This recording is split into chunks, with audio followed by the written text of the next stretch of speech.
আমি এমপি প্রার্থী, আমি গাইবান্ধা 3-এর স্বতন্ত্র প্রার্থী। আমি ওখান থেকে মনোনয়নটা আমার বাতিল হয়, বাতিলের বিপক্ষে আমি নির্বাচন কমিশনে আপিল করি। আপিল করে আমি শুনানি পাই, আমার রায় আসে আমার পক্ষে। তারপরে আমি বাড়ি রওনা দেব না, বাড়ি রওনা দেব গাবতলিতে রাত 12টা বাজে। ওখান থেকে আমার পাশে এক ছেলে উঠলো। ওই ছেলে এখন সহযোগিতা করে, একসঙ্গে খাবার যায়। ও একটা ডিম রেডি করে আনলো, ও ডিম আমি খাইলাম, ওকেও খাওয়াইলাম। একাই কেমন ডিমটা খাই, আমি একটা রুটি নিলাম 20 টাকা দিয়ে, ওকেও অর্ধেক খান খাওয়াইলাম। এই খাওয়ার পর আমরা দুইজনে এসে বসলাম, বসার পর ব্যাগটা আর আমি খুঁজে পাইনি। ও হলো খাসি বিক্রি করে, হ্যাঁ, ও হলো পাঠানোসা সাদুল্লাপুর। এই পর্যন্ত আমি জানি। গতকাল আমি আমার বাবার সঙ্গে রাতে কথা বলি, আর গতকাল আমার বাবার মনোনয়ন যে বাতিলের বিরুদ্ধে যে আপিল করেছিল, সেই আপিলের শুনানি ছিল। তো শুনানিতে আমার বাবার মনোনয়ন বৈধ হয়। তো বৈধ হয়, বাবা এখন আসবেন। তো বলছে যে আমার যারা আরও যারা ভাই অনেক দূর দূরান্ত থেকে আসছে, সবার মনোনয়ন অনেকেই হয়তো ঝুলে আছে, তো সবার রেজাল্টটা একটু নেওয়ার জন্য, যে সবার সাথে শেষ দেখা সাক্ষাৎ করে তারপর ফিরবো, এই জন্য একটু দেরি করে ফিরবেন। এই প্রয়াসে সে 10টা 11টা 10টা 10:30টার দিকে আমার সঙ্গে কথা হয়।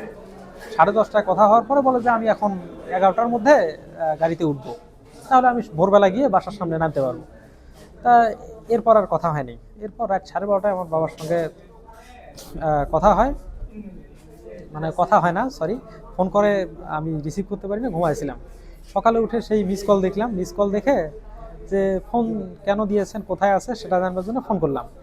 তা ফোন করেই শুনলাম যে আমার একটা বাবার কণ্ঠ না, অন্য আরেকজনের কণ্ঠ। এবং তিনি বিভিন্নভাবে আমার পরিচয় জানতে চাইলেন, পরিচয় দিলাম।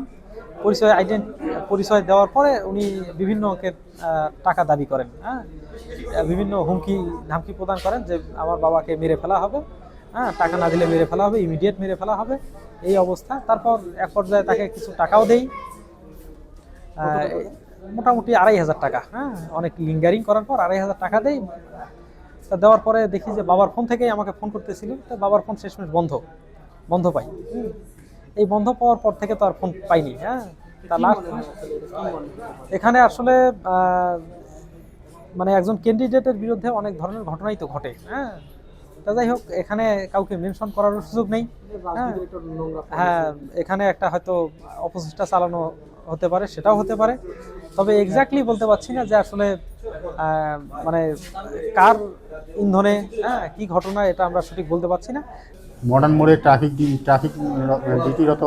ডিউটিরত অফিসার আমাকে জানায় যে এখানে একজন ব্যক্তি অচেতন হয়ে পড়ে আছে। পরবর্তীতে আমি মোবাইল 21 আমাদের এসআই আরাফাতকে ওখানে প্রেরণ করি। এসআই আরাফাত যে স্থানীয় লোকজনের সহায়তায় উক্ত ব্যক্তিকে উদ্ধার করে তার জ্ঞান ফেরান এবং তাকে থানায় নিয়ে আসে। তাকে জিজ্ঞাসাবাদ করলে সে জানায় তার নাম আজিজা রহমান, তার বাড়ি সাদুল্লাপুর থানা এলাকায়।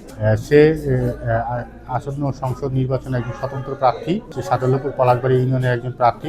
তার প্রার্থীটা বাতিল হওয়ার কারণে সে গত 2 দিন আগে ঢাকায় যায়। ঢাকায় যাওয়ার পথে কালকে সে ঢাকা থেকে রাত 12টার দিকে রওনা করার পরে তার সাথে রাস্তায় তার এলাকারই শাহিন নামে একজনের সাথে পরিচয় হয়। শাহিন সহ সে একই সাথে ঢাকা থেকে সাদুল্লাপুরের উদ্দেশ্যে রওনা করেন পিঙ্কি পরিবহনে। আসার প্রতিমধ্যে সিরাজগঞ্জ সলঙ্গায় তারা খাওয়া দাওয়ার জন্য নামে। উক্ত সময় শাহিন তাকে একটা ডিম খাওয়ায়, সেই ডিম খাওয়ার পরেই অচেতন হয়ে পড়েন।